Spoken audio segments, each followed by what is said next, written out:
আজ রান্না করেছি পাশের বাড়ির ভাবির দেওয়া লাউ শাক, সাথে লাউ পাতা দিয়ে রুই মাছের পাতুরি আর টক ডাল। নমস্কার, আমি স্বপ্না। দেশ এবং দেশের বাইরে যে যেখান থেকে ভিডিওটি দেখছেন, আপনাদের সবাইকে অনেক অনেক শুভেচ্ছা। স্বপ্নাজ ব্লগে সবার আমন্ত্রণ। প্রতিদিনের মতো নতুন একটি পর্ব সাজানোর প্রয়াস করছি। আমাদের ঘরোয়া রান্নাবান্না, খাওয়া দাওয়া এসব বাস্তব চিত্রগুলি নিয়ে। আশা করছি আপনাদের সবার ভালো লাগবে। তাই অনুরোধ রইল পর্বটি প্রথম থেকে শেষ পর্যন্ত দেখুন। এখন সকালবেলা ভাপা পিঠা তৈরি করার জন্য একটা নারিকেল ভেঙে নিচ্ছি। বাজার থেকে 2টা নারিকেল এরকমই এনেছিলেন, একটা খাওয়া হয়ে গেছে, আজ আরেকটা ভেঙে নিচ্ছি। নারিকেলের এই চোবড়াগুলি দিয়ে ধূপ জ্বালাই। এগুলি কেটে কেটে ছোট করে রেখে দিই পলিথিনে মুড়িয়ে। আপনি যদি আমাদের চ্যানেলে নতুন হয়ে থাকেন, সম্পূর্ণ পর্বটি দেখার পর যদি একটু ভালো লাগে, আমার অনুরোধ রইল চ্যানেলটি সাবস্ক্রাইব করে আপনার মূল্যবান মন্তব্যটি লিখে জানাবেন। ফেসবুক থেকে ভিডিওটি দেখে থাকলে পেজটি ফলো, লাইক, শেয়ার করে আপনার মূল্যবান মন্তব্যটি লিখে জানাবেন। যে কোনো গঠনমূলক মন্তব্য করতে পারেন, কোনো সমস্যা নাই। আমি আপনাদের সকল মন্তব্যের উত্তর দেব। নারিকেলটা ভেঙে নিয়েছি, নিচ দিয়ে মনে হচ্ছে একটু পচে গেছে। ছোট্ট একটা শাঁস হয়েছিল, শাঁসটা পচে গেছে। তবে নারিকেলটা ভালো আছে, উপর দিয়ে ধুয়ে নিয়েছি। গন্ধও হয় নাই, কিছুই হয় নাই, ছোট্ট শাঁসটা শুধু পচে গেছে। নারিকেল কোরানো হয়ে গেছে, অনেকটাই হয়েছে। ভাপা পিঠা তৈরি করার জন্য কাপ মেপে 4 কাপ চালের গুঁড়ো নিয়েছি, 1 গ্লাস জল নিয়েছি, চালের গুঁড়োতে স্বাদ মতো লবণ দিলাম। এবার অল্প অল্প করে নর্মাল জল দিয়ে চালের গুঁড়োটাকে ভিজিয়ে নেব। একবারেই জল দিলে হয়তোবা বেশি হয়ে যেতে পারে, তাই অল্প অল্প করে জল দিয়ে খুব সুন্দর মতো ভিজিয়ে নেব। ভাপা পিঠা তৈরি করা একেবারেই সহজ। শীতকালে এই ভাপা পিঠা খেতে খুব ভালো লাগে। সাথে যদি খেজুর গুড় হয় তাহলে তো কোনো কথাই নেই। আজ খেজুর গুড় দিয়ে ভাপা পিঠা তৈরি করব। চালের গুঁড়োগুলো এরকম ভিজে দলা দলা হয়ে গেছে। এবার এই ছাঁকনির সাহায্যে অল্প অল্প করে চালের গুঁড়োগুলো চেলে নেব, যেন একটু ঝুরঝুরে হয়। তাহলে পিঠা বানালে দেখতেও সুন্দর লাগবে, খেতেও ভালো লাগবে।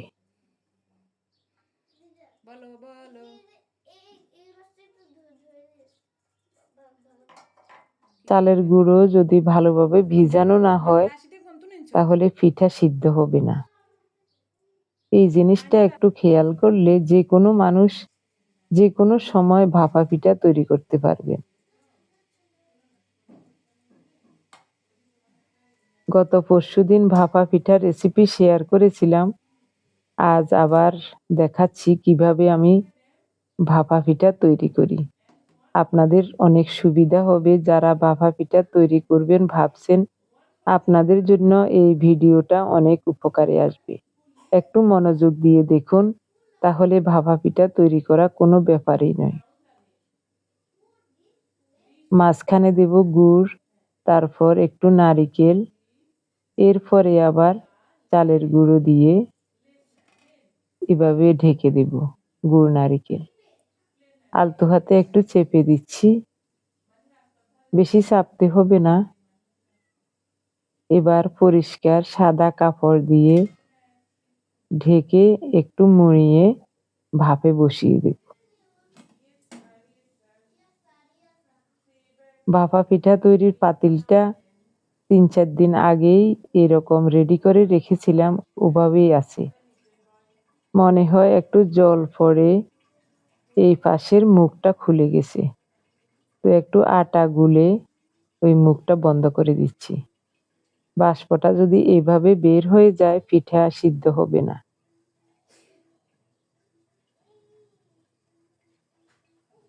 যে কয়দিন বাসায় আছি ওই কয়দিন পাতিলটা এইভাবেই থাকবে। কারণ আমার নাতি, মেয়ে ওরা ভাপা পিঠা খেতে খুবই পছন্দ করে। তার জন্যই পাতিলটা আর খুলবো না। যাওয়ার আগের দিন ওটা ভিজিয়ে পরিষ্কার করে ধুয়ে রেখে যাব। এরই মধ্যে 2টা পিঠা হয়ে গেছে। পিঠাগুলি বানাতে যে এত ভালো লাগে, একটা পিঠা তৈরি করে দিতে দিতে আরেকটা পিঠা হয়ে যায়। 30-35 সেকেন্ডের মধ্যে পিঠা তৈরি হয়ে যায়। এই দেখুন কত সুন্দর লাগছে। খেজুর গুড় হওয়াতে দারুণ ঘ্রাণও লাগছে।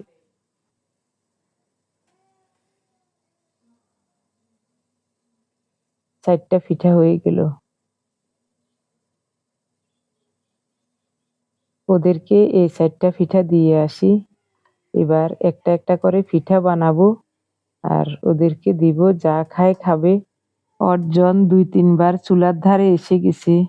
এসে বলছে, দিদা এখনো হয় নাই। আমি বলছি এই তো হয়ে গেছে, দিচ্ছি, তুমি ওখানে গিয়ে বসো। একটা পিঠা দেখাই আপনাদের, ভিতরটা কত সুন্দর হয়েছে, দেখতে কত লোভনীয় লাগছে। অর্জন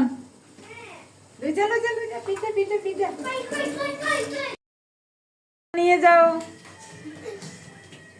ওহ, শক্ত করে ধরিও। মাসও খাও, আরো বানাবো, আরো দিব।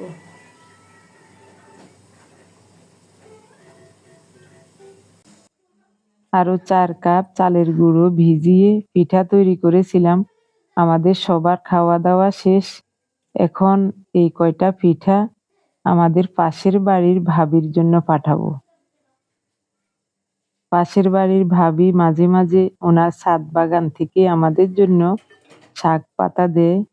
তো আমার কাছে খুব ভালো লাগে, মাঝে মাঝে ওনার সাথে কথা হয়। আমি বারান্দায় দাঁড়িয়ে কথা বলি আর উনি ছাদ থেকে কথা বলেন। 2টা বিল্ডিং পাশাপাশি, 3 হাতেরও ব্যবধান হবে না, 3-4 হাত হবে। তবে আসা যাওয়া হয় না, মাঝে মাঝে দেখাশোনা হয়, কথা হয়। এই লাউ শাকগুলো গতকাল ভাবি দিয়েছিলেন নিজের বাগান থেকে। দেখুন কত সুন্দর, কত তাজা। রাতে আর সুযোগ পাই নাই শাক কাটতে, এখন উনি বসে বসে শাকগুলো কেটে দিচ্ছেন। রুই মাছের কয়েকটা পিস নিয়েছি লাউ পাতা দিয়ে পাতুরি করব বলে। তার জন্য পাটার উপর নিলাম অল্প সরিষা, লবণ, কাঁচামরিচ আর কুচানো পেঁয়াজ, এগুলো একসাথে বেটে নেব। বাটা হয়ে গেলে লাউ পাতাগুলো খুব সুন্দর মতো ধুয়ে নিয়েছি।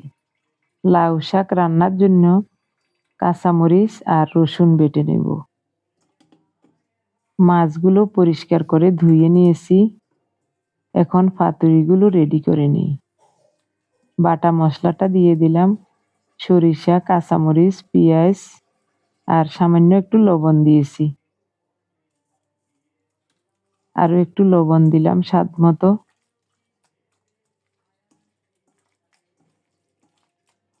সামান্য করে একটু হলুদ দেব। হাফ চা চামচ গুঁড়ো মরিচ দেব। রঙও হবে, ঝালও হবে। কাঁচামরিচগুলো কচি, বেশি ঝাল নয়। সরিষার তেল।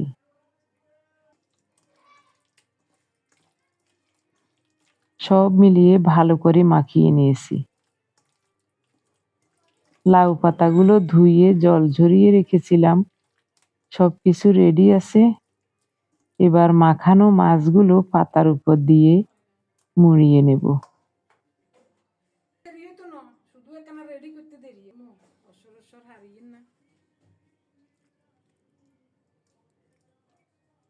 একটা বড় পাতা আর একটা ছোট পাতা নিলাম।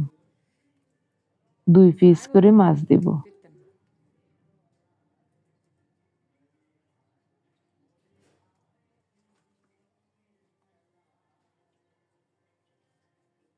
পাতাগুলো ছোট, কোনো রকম একটু মুড়িয়ে দিতে পারলেই হবে।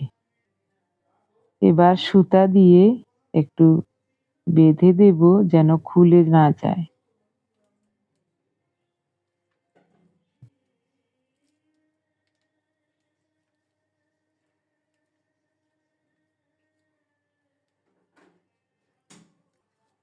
বাস, একটা মোড়ানো হয়ে গেছে। আরো একটা দেখাই আপনাদের।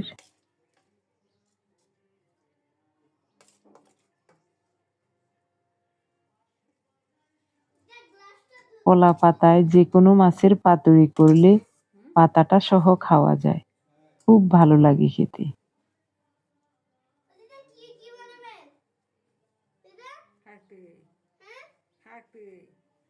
আমার ছেলে মেয়েরা এই ধরনের রান্না খুবই পছন্দ করে।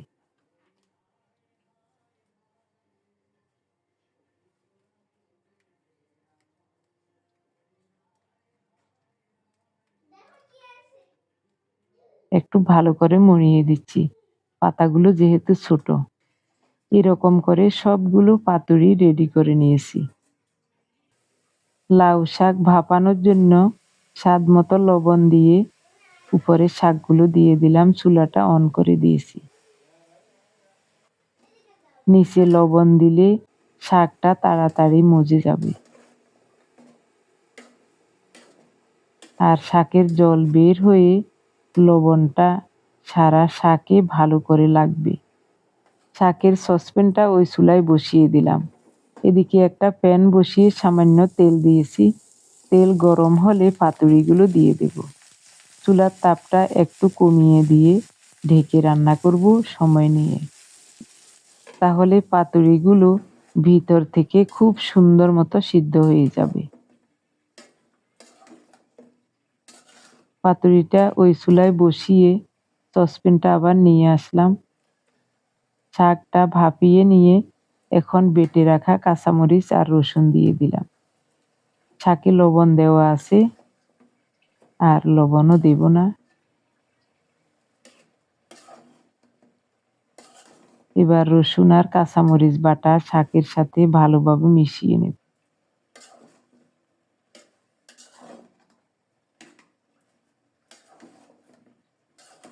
মেশানো হয়ে গেছে, এখন শাকে ফোড়ন দেব।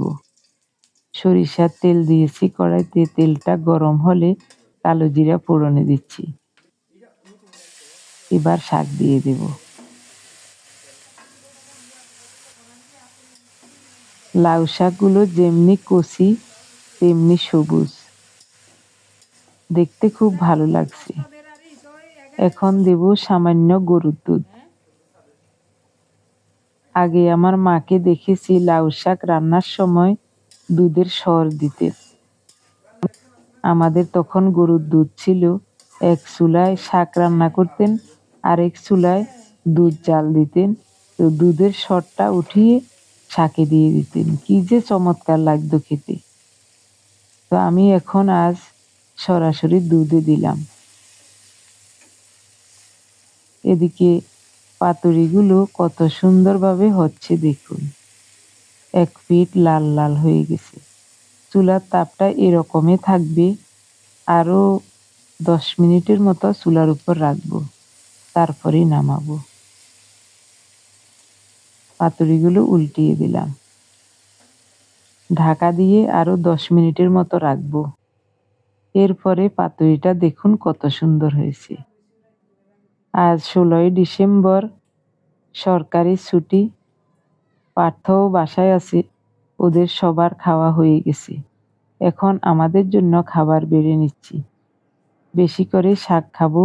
ওরা সবাই বলেছে শাক, মাছের পাতুরি, ডাল, 3টা রেসিপি খুবই চমৎকার হয়েছে। মসুরের ডালের সাথে জলফাই দিয়ে টক ডাল রান্না করেছি, সরিষা ফোড়নে দিয়েছিলাম। ওনার পাতে একটা পাতুরি দিয়েছিলাম, সুতা খুলতে ভুলে গিয়েছি, এখন সুতাটা খুলে দিই। ওদেরকেও সুতা খুলে দিয়েছি। পাতা সহ খাওয়া যাবে। উনি বলছেন আমি পাতা খাবো না, পাতাটা তুমি নিয়ে যাও। আমি পাতাটা নিয়ে আসলাম। একটা পাতুরিতে 2 পিস করে মাছ দিয়েছি। দুজনে 2 পিস নিয়ে নিলাম, আরো 2টা পাতুরি আছে। 4-5 দিন আগেও পাশের বাড়ির ভাবি কিছুটা লাউ শাক দিয়েছিল, ওটাও ভাজা করেছিলাম, খুবই চমৎকার লেগেছিল। বাজারের কেনা শাক খেতে কিন্তু এত ভালো লাগে না। ওটাতে কত রকমের সার ঔষধ দেওয়া থাকে, এখানে তো তেমন সার ঔষধ কিছুই নাই। ছাদ বাগানের শাক, খুবই চমৎকার লাগছে খেতে।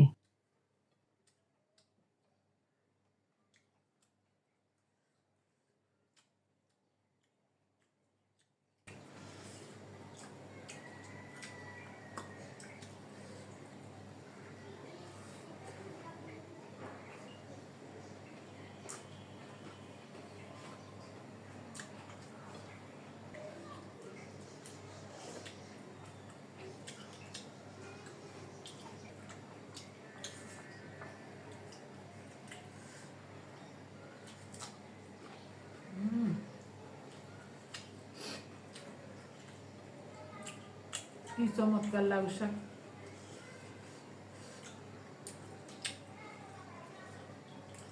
ভাবিরে ধন্যবাদ জানাই তৈব। গত কয়েকদিন আগেও এরকম লাউ শাক দিছিল, রান্না করছিলাম, কি চমৎকার হয়েছে। ভাবির জন্য কয়েকটা ভাপা পিঠা ওই ছাদে দিয়েছিলাম। উনি যেভাবে শাক দিয়েছিলেন, আমি ওভাবে একটা ব্যাগে ঢুকিয়ে লাঠির মাথায় বেঁধে ওই পিঠাগুলি ওনার কাছে পার করে দিয়েছি।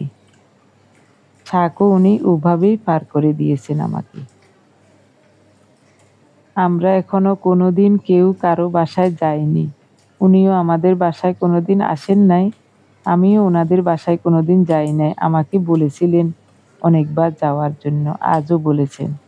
ওনাকেও আমি বলি, কিন্তু ওনারও আসার তেমন সময় হয় না, শুধু ছাদে কথোপকথন হয়। আমি বারান্দায় কোনো কাজ করতে গেলে উনি ছাদে থাকলে এসে নিজেই কথা বলেন। আমিও ওনাকে দেখলে ডেকে কথা বলি, অনেক ভালো লাগে। প্রতিবেশীদের সাথে সুসম্পর্ক রাখা ভালো। আমাদের পাশের ফ্ল্যাটের ভাবিও অনেক ভালো, তবে সব সময় আসা যাওয়া হয় না, আমারও কাজ থাকে বাসায়, আমি কোথাও যেতে পারি না। আর পাশের ফ্ল্যাটের ভাবিরও অনেক কাজ আছে ঘরে, উনিও তেমন আসতে পারেন না, তারপরও মাঝে মধ্যে আসা যাওয়া হয়, কথাবার্তা হয়। দরজা খুললে, দরজার শব্দ পেলে উনিও দরজা খুলেন, তখন একটু কথাবার্তা হয়। উনি কোথাও বেড়াতে গেলে আমাদেরকে বলে যান, আমরাও বাড়িতে গেলে বা কোথাও গেলে ওনাকে বলে যাই। এই ব্যাপারগুলি আসলে খুব ভালো লাগে। এই বাড়িতে আমরা যতজন ভাড়ায় থাকি, সবার সাথে সবার সুসম্পর্ক আছে। দেখা হলে খুব সুন্দর মতো কুশল বিনিময় হয়, কথাবার্তা হয়। প্রতিবেশীরা যদি ভালো হয়, নিজেদের মনটাও ভালো লাগে। পাতাটাও দারুণ।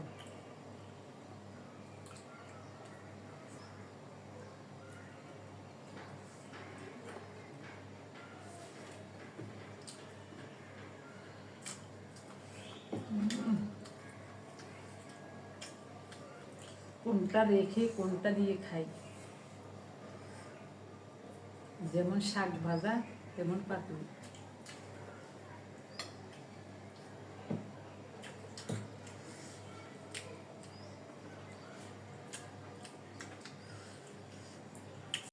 রান্নাগুলি খুব ভালো হয়েছে, ভাত খেতেও অনেক ভালো লাগছে।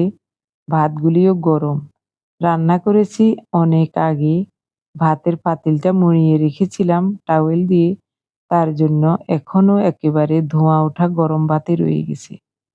এজন্যই শাক দিয়ে খেতে অনেক ভালো লাগছে। আমার প্রিয় ভাই বোন বন্ধু স্বজন, প্রতিদিনের মতো আজকের পর্বটিও কেমন লেগেছে কমেন্টস করে জানাতে ভুলবেন না। টক ডালটাও অনেক ভালো হয়েছে, দারুণ লাগছে খেতে। সবগুলো আইটেম খুবই চমৎকার হয়েছে, কোনটা রেখে কোনটা দিয়ে খাই, তাই তিনটা দিয়ে একসাথেই খাচ্ছি। আমার প্রিয় ভাই বোন বন্ধু স্বজন, আপনারা যারা প্রতিনিয়ত ভালোবেসে আমাদের ভিডিওগুলি দেখে যাচ্ছেন এবং ভিডিও দেখে সুন্দর ও গঠনমূলক কমেন্টস করে আমাকে কাজ করার শক্তি এবং সাহস জুগিয়ে যাচ্ছেন, আমি আপনাদের সবাইকে জানাই অজস্র অজস্র ধন্যবাদ, অভিনন্দন এবং কৃতজ্ঞতা। সবাই ভালো থাকুন, সুস্থ থাকুন। দেখা হবে আগামী পর্বে। ধন্যবাদ সবাইকে।